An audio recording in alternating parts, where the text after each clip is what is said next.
Welcome back. Thanks for staying with us. Also still with us, Ambassador Edmund Fitton-Brown, Dr. Eric Mandel, and Mr.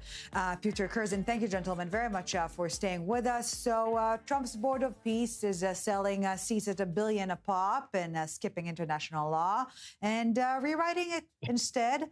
The UN wants the referee is now watching from the stand. So the question isn't really who runs peace now, rather, can peace be run at all? Let's take a listen.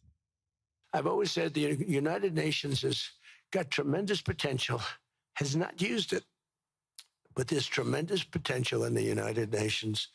And you have some great people at the United Nations, but so far it hasn't. You know, on the 8 wars that I ended, I never spoke to the United Nations about any of them. And you would think that I should have. You would think they could have done those 8 wars, but they couldn't have, and they tried, I guess, in some of them, but they didn't try hard enough. But there's tremendous potential with the United Nations, and I think the combination of the Board of Peace with the kind of people we have here, coupled with the United Nations, can be, you know, something very, very unique for the world. All right, gentlemen, we've alluded to that in the previous part, but for the sake of the game, simply put, can the board make peace in the Middle East? Dr. Eric Mandel, a quick fire round, 30 seconds each. Take the lead, please. I don't know if anybody can make peace in the Middle East because I don't think people want to see what the reality is. Here in the States, people don't realize the threat of jihadism, whether it's the Muslim Brotherhood here. And I don't think people see America's adversaries with open eyes, especially Qatar and some frenemies like Turkey. But I will give the Board of Peace some credit. They did bring on a UN official who's very good. I've met a Bulgarian diplomat, Nikolai Maledev, who is going to head the International Oversight Committee. So what I think basically is, can anybody make peace there? It's lowering the flames. Peace is the wrong word. All right. Mr. Pyotr Kurzin, your take. Sure, I think that my fellow colleague has it right, that it's going to be incredibly difficult to see permanent peace in the Middle East, partially because of the arbitrary lines by which the British, French, Russians and others just carved it up. So certainly that's part of the problem. But again, it goes back to what I said before, which is Trump is wrong to say that the UN didn't do anything. The UN can't do anything because it's the nation states that prevent it from doing so. The UN Security Council would love to do things, but the council members prevent it from doing so, and that includes in the Middle East. And I think the Board of Peace is going to be more, it'd be better to focus on one issue than try to become the UN as well, because they're just going to dilute each other and undermine each other's missions. Ambassador Edmund Fitton-Brown, wrap it up for us, the quickfire round, of course. Yeah, I mean, I think we're all in pretty much agreement about this, that some good work is being done in relation to Gaza. It's good that we have a ceasefire. And it's a reminder that the United States remains the single most important country in terms of leading the sort of international direction. That's not to say the US is always right, but the US has, I think, also used its position on the Security Council very wisely and has often prevented decisions being taken by the Security Council that would have been taken in the absence or by the General Assembly. Yeah, so gentlemen, and again, please feel free to engage in the conversation from this point onwards. You know, we tend to illustrate the situation as if France and the UK and Germany refused to join, but the UAE and Pakistan and Hungary signed in as a quote unquote a bad indication. But without them, does the board lose legitimacy or maybe gain freedom from Western meddling that we know is somewhat limiting? Dr. Mandel. I think the board is about President Trump and his envoys, Woodcock, Kushner, and Marco Rubio, who I worked with some people in his office who I have great respect for. So it almost doesn't matter what the other countries do. It could give some superficial cover, but I think it is all about what President Trump wants to do. And right now, if we're talking about the Middle East, what is he going to do in Iran? All eyes are on there. So what is it a Mar-a-Lago with a UN logo? Yes. If I can be If I can be honest, well, we've been yeah. we've been very cordial up until this point, but now we're going to get slightly different. I think I have very strong criticisms of Donald Trump. I don't want the UN, and I don't think that the border peace should be just led by the US, especially under this administration. He's destroying so many things that have enabled the United States to be the hyperpower that it is, including his own alliance network, and.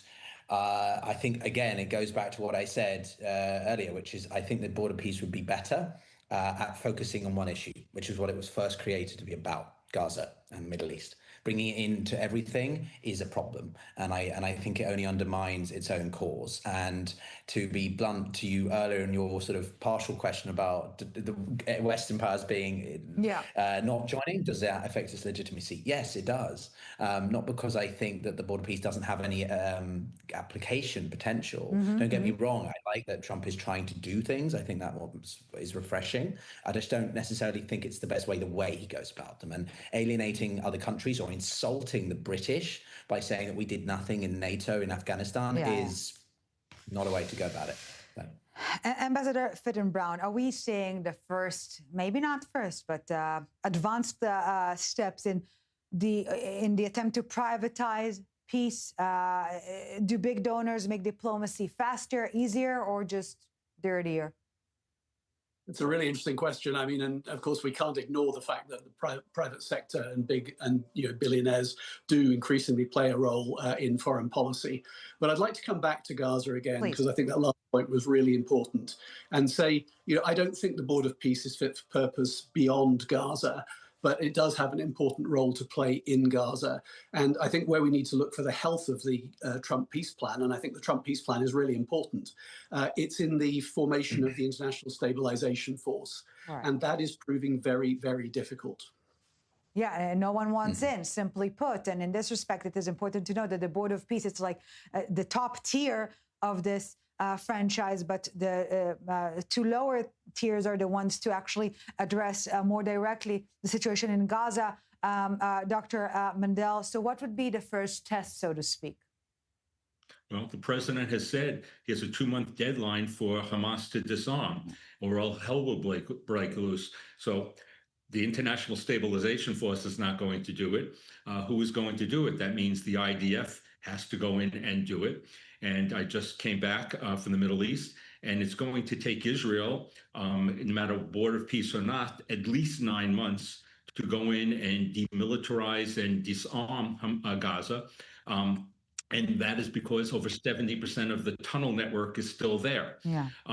So we're dealing with a situation that could explode, and the president we see does follow some deadlines.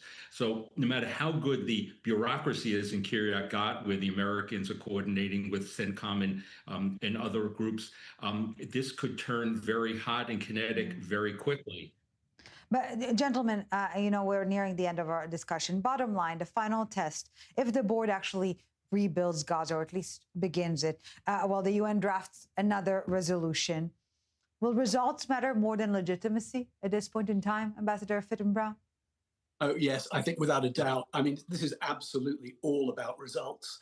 The risk here, the risk of failure, is that what the Board of Peace can do at that level is it can knock heads together at the lower level. It can actually say these things must happen. And I see the real pressure that needs to be applied right now is on Hamas, which has clearly rejected most of the terms of the second phase of the peace plan.